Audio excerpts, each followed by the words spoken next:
Hey everybody, welcome back to our Advent series. Today is day 26. It's our last and final day in the series for this year. And I wanted to talk more about Jesus and how God choosing to come into the world with Jesus being born was God doing a new and different thing. We've heard this story for a long time. The church has been telling this story for thousands of years, and most of us have heard it over and over again every year our whole entire lives. So it's easy to forget that this story is a new thing and something different that God has done because we've gotten so used to it over the years. But for me, something that often helps me look at things from a new perspective and think about things differently is art.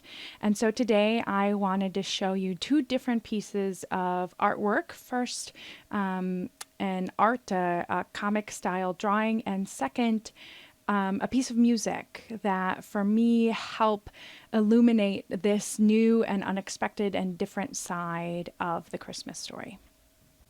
This piece is called Jose y Maria. It's drawn by comic book artist Everett Patterson. And part of what I love about it is how many little tiny hidden Bible references there are. I'd be curious to know how many you can spot. One of my favorites is the little sprout that's coming up between the feet of Joseph and Mary, the shoot that comes out of the stump of Jesse, a new life growing in unexpected and dead places.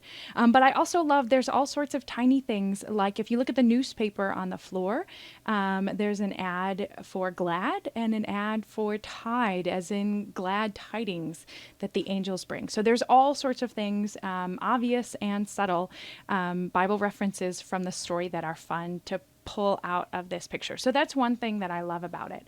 But I also love that it takes the story of Jesus' birth and puts it in a modern context, one that we don't always think about.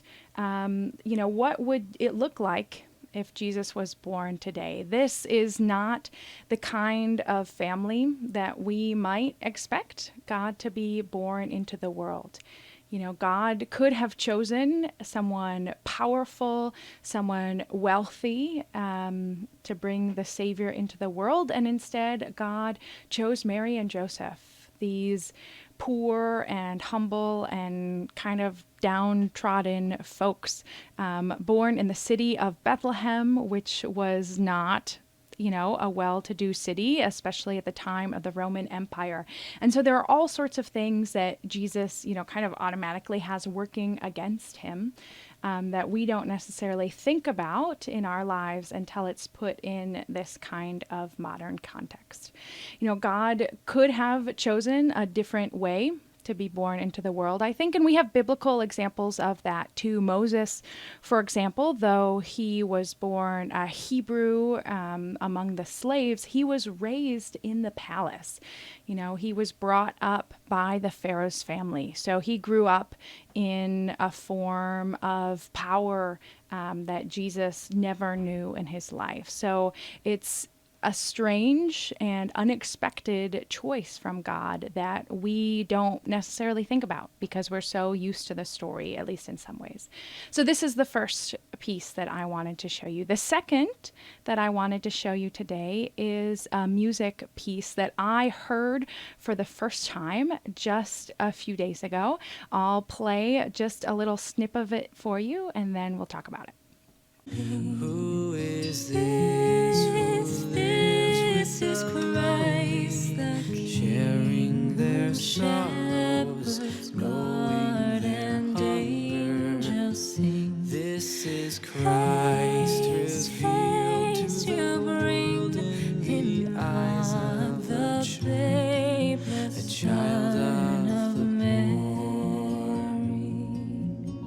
This Christmas hymn, Child of the Poor, was written in 1994 by Scott sober. I have never heard this hymn before just a couple days ago, and so I'm curious if you have ever heard it before either. I've done some searching and found a couple different versions, like the one I just played for you, that has it kind of interlayered with What Child Is This? And not only is the way the two melodies work together just really beautiful and haunting, if you listen to the words, it's just really so cool. Helpless and hungry, lowly, afraid, wrapped in the chill of midwinter, comes among us, born into poverty's embrace, new life for the world. Who is this who lives with the lowly, sharing their sorrows, knowing their hunger? This is Christ, revealed to the world in the eyes of a child, the child of the poor. For me, anyway, hearing this song and these words puts new emphasis and meaning when we read the Christmas story. So, wherever you are today and wherever you're going to be tonight and tomorrow, I pray blessings for you as you worship and remember the birth of Jesus and celebrate with loved ones near and far. May God bless you this Christmas season and in the new year. And I hope you have enjoyed this Advent journey together as much as I have. Thanks, everybody. Take care.